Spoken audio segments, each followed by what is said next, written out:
A media product alongside the film is the film poster and the film review. Starting with the film poster, it's a very valued media product when it comes to film as you want... It's a very valued media product. When it comes to the film, as you want a strong film poster to advertise your film, in the use of advertisement in order to get the word around about your film too, so people will go and see it. A normal film poster features a focal picture that will draw attention to the audience's eye. It should also clearly define the genre too. The film poster I made here certainly features this main focal picture showing Emmy as her character as the protagonist's role. Now, the protagonist's role is the main role usually in any narrative. A character who will usually have the most amount of screen time, and in this case with Ghosted, the rule applies. However, the first point in which the poster may or may not challenge this genre is very opinionated. In my point of view, my film poster does not define the film genre. It simply shows the main talking point in the actual film, as the film consists and is about Grace. So whether or not the film poster actually signifies a psychological thriller is another question. I don't think it does, and usually when you look at posters like Shutter Island and the others, it's very dark to create this suspicious theme. I feel as well there's always other characters involved. If you look back at the storyline of The Sixth Sense, we witnessed the man trying to have control over the boy's emotions, as he would try to stop him from feeling upset and angry at times. But sometimes these roles kind of swapped, where the boy would be the one controlling the man's emotions. With this genre, I feel like there's never one with this film, I feel like there's never one character. There's also another character that shares in somewhat the same significance. If you look at Gone Girl's poster, the girl is the eye of the sky, so to speak, as her face is slightly faded, but we also have her husband on the ground searching for her. But the film poster shows two characters. One has control over the other, so that's a theme that sticks around with a lot of film posters. Although not mine. The storyline of Ghosted is very much the same.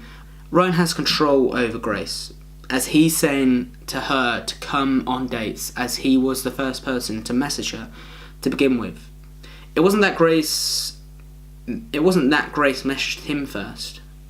Eventually he does actually take over her life, quite literally. The one that feels uncomfortable is Grace. She doesn't like the pain of her own mother not remembering who she is. Her life has basically gone horribly wrong. Bless her. Despite this, the storyline does only feature Emmy, the main protagonist. So some may argue and ask why wasn't Callum, who played the role of Ryan, also featured on the film poster. I would simply answer back saying that I felt Emmy's role had the same amount of importance. It was about her at the end of the day. It was her life that we were seeing. These point of view shots were mainly Grace's point of view shots. And I think where we leave off in the film, the attention is all on Grace. It's almost as if Grace's mum and Ryan are on one side and Grace is on the other. So it's all on Grace, and I think in a way that kind of proves that she should be on the poster, because she is the victim here. Ryan and Grace's mum were both there for Grace's mind to open up as well. I can relate this to Prop's theory. He believed that all roles have a purpose, like old folk fairy tale stories. For instance, we have a hero who normally is the protagonist, a villain, and a helper. We also have a father figure for the hero, and a princess role too. Prop said functions of characters serve as stable, constant elements in a tale. Now this means that everyone has the same contribution in the storyline, and everyone is equal in terms of significance as each other. Grace's mum has the role of the helper here, and Ryan is the villain the whole way through. And of course Grace is the hero, the protagonist, despite getting the glory right at the end. Towards the end, it is hard to decide where Grace's mum's role actually lies in terms of props theory, but that's to be decided. At this point, you are going to be wondering, well, how does this back up the point that we only had a picture and an image of Grace on the poster? However, if we're going down the trend of psychological thriller posters, I think I had a reason to put Grace on there, because she is the one who we are looking through her perspective. It is all about her perspective at the end of the day. It's about her framework, and what she sees is what we see, and that's why she is the only one on the poster. That is one of the reasons why she is the only one on the poster. She's quite a significant character, and we don't have to go by props theory. We can say that Grace is more significant than the two other characters, which in some senses I would have to say. But in terms of props theory, then yes, I do agree. Grace, Ryan and Grace's mum. Grace's mum was very much the one to say no to Grace. She wanted her to not go along with the dates. Ryan was the one there trying to... Yeah, he was the one trying to be there for Grace the best he could and try and comfort her too. So in terms of what we're used to seeing in film posters that fit under the same genre as Ghosted, my own poster definitely did challenge this. We should realistically be seeing Grace and Ryan though, really. But we only see Grace as the narrative is about her life. Psychological thriller film posters also have that dark theme added to them. Now, we're seeing less of this in the modern day. If you take a poster Shutter Island that was created in 2010, it features a lot of black in the poster. But a film like Gone Girl, that was created 4 years later, is such a light poster with the light blue and greys added in there, and that all works well with the mind opening up at the end of the day. That's why a lot of psychological thrillers are created, to open up the audience's mind and thought. It's kind of those colours where you look at and you are in thought. If you see a black or a red, you are kind of, I don't know, it's a very dominant colour, but if you're looking at more kind of lighter colours and more innocent colours in a way, then I think that cooperates well with your mind. A film poster like Gone Girl certainly achieves this as well, with these colours, like I said. But a poster like Shutter Island could create a point of confusion, as the audience could mislead the use of the colour and believe the film was very much a horror. This, of course, isn't the truth, and you're trying to establish your genre when creating a film poster. My film poster doesn't have a specific theme, but if I were to throw the poster being more like either Shutter Island or Gone Girl, it would be thrown to Gone Girl. And I think it's because of these natural lights are coming through for mine. You can see a very freaked out girl on mine, this being Grace, and there's that theme of also mystery too, that Gone Girl has in their poster too.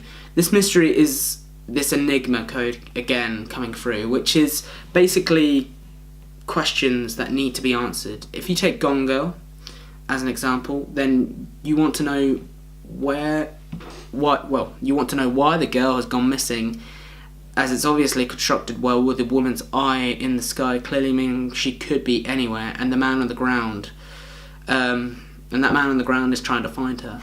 With mine, you have Grace on the phone, obviously scared, and you want to know who she's on the phone to, as that might be led to making her feel upset. Like the reason why she's very much frightened and upset could be because she talked to someone on that phone, and that could be Ryan. You don't know, or that could be Grace's mum. It could be either one of the characters.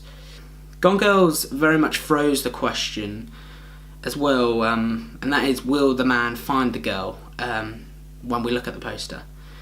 But still, with Ghosted, it doesn't have that same level of darkness that Shutter Island has. It's just using very natural colours from the natural light, and of course, which has also been edited in Photoshop to create this smoothness to the poster. And I think Shutter Islands it's all edited, and I think at the end of the day it is good, but they've edited it such a kind of, they've constantly used this colour black, and I don't know, it just, you kind of look at it and you get the ambition that this is a horror from what you're seeing straight away. More to the usual film conventions now. for posters, another being the details on posters. Now, every film poster or thereabout, every film poster that we see features details about the film in the poster. A release date is usually seen to inform the audience how long they have to wait until the film is released to local cinemas or on any other platform that may be. I have featured the release date, that's right at the bottom.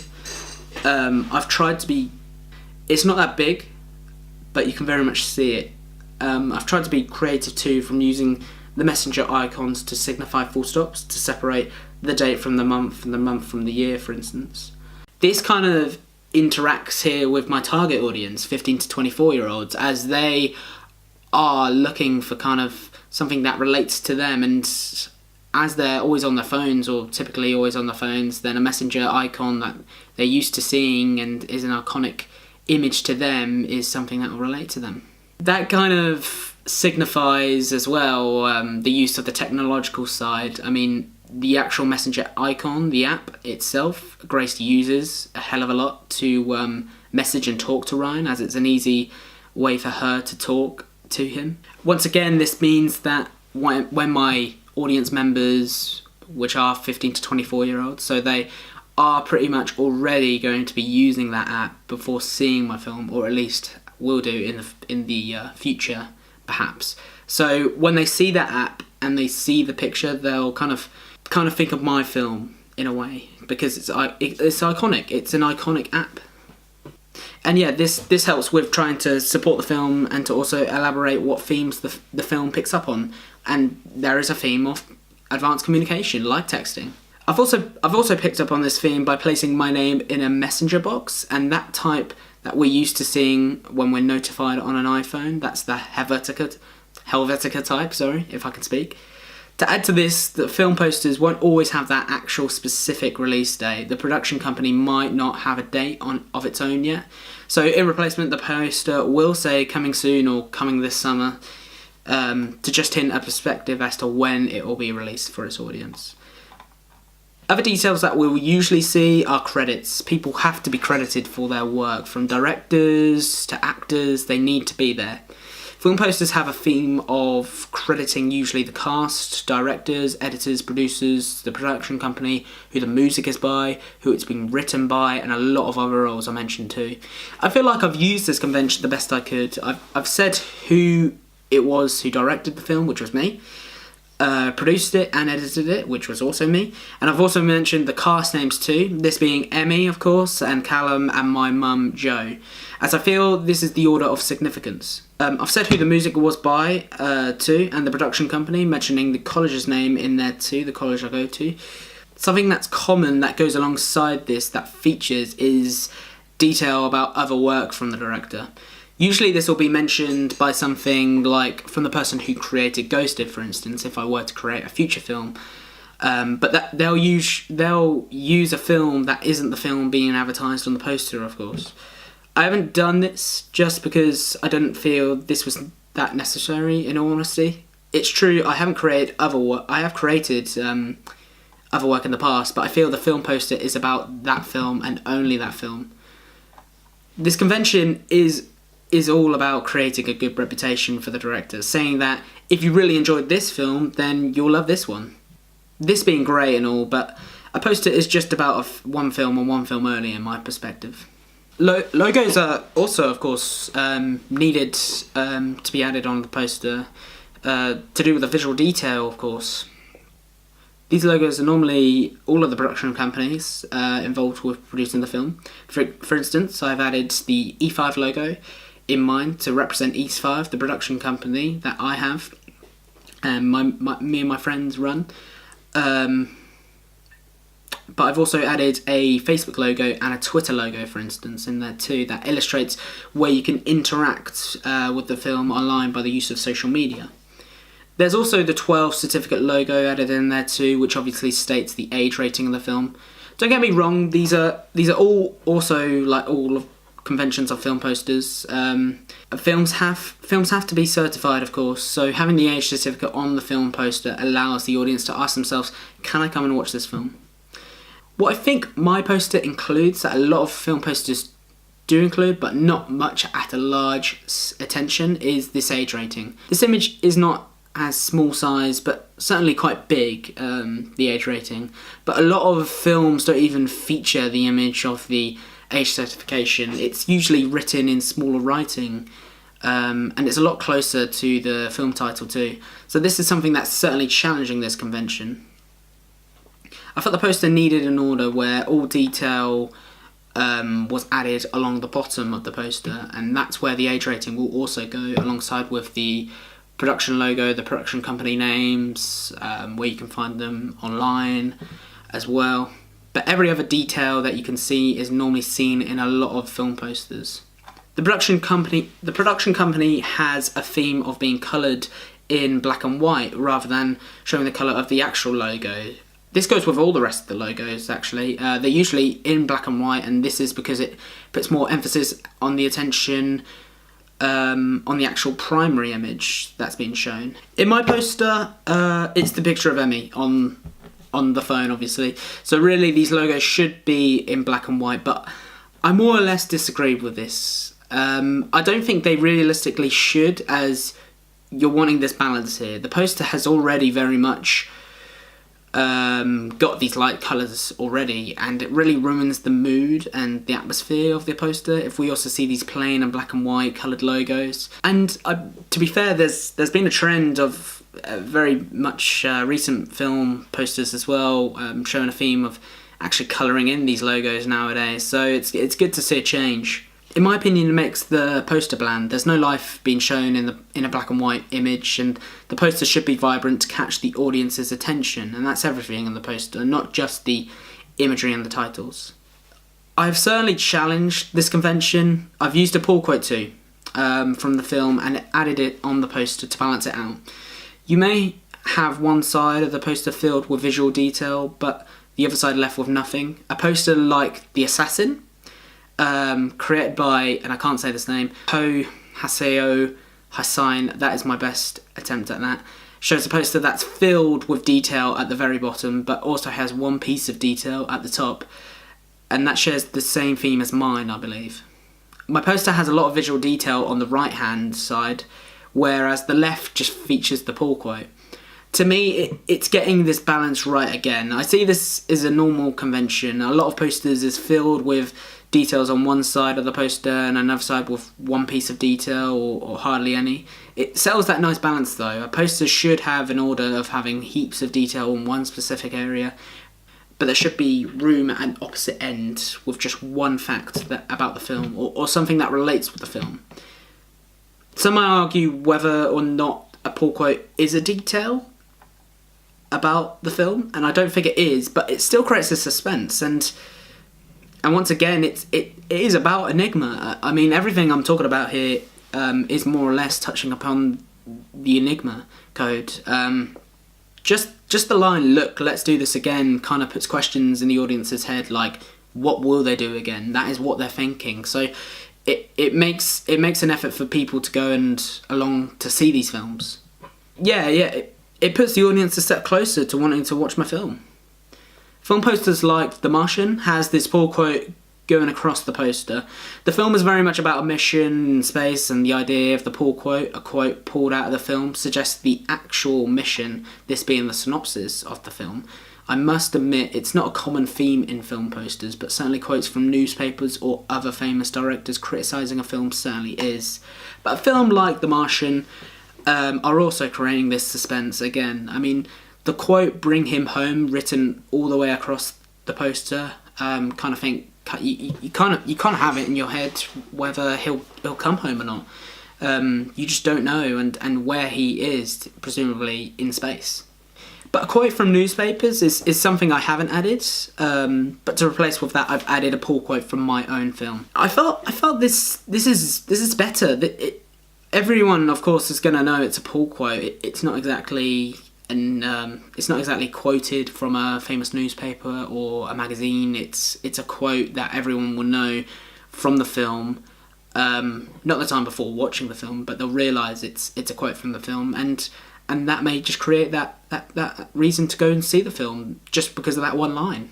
Lastly, what's the most common convention in a film poster, I ask you?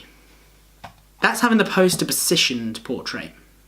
When I talk about the poster having this balance with a lot of detail grouped to one side, this being the right hand side, but also taking in comparison of the normal film poster, having this on the bottom, it is due to the orientation of the poster. All film posters that I usually see myself are portrait, and I thought to make a challenge and a change to this convention that I'll make my poster landscape. The poster doesn't have to be portrait, and I felt with landscape we're still left with a system in terms of composition where we can easily lay out the details, the title of the film, and the pull quote. Normal film posters have detail at the bottom, like I said. To improvise with the change in reorientation, details are added to the right. Things are still the same though, just positioned differently.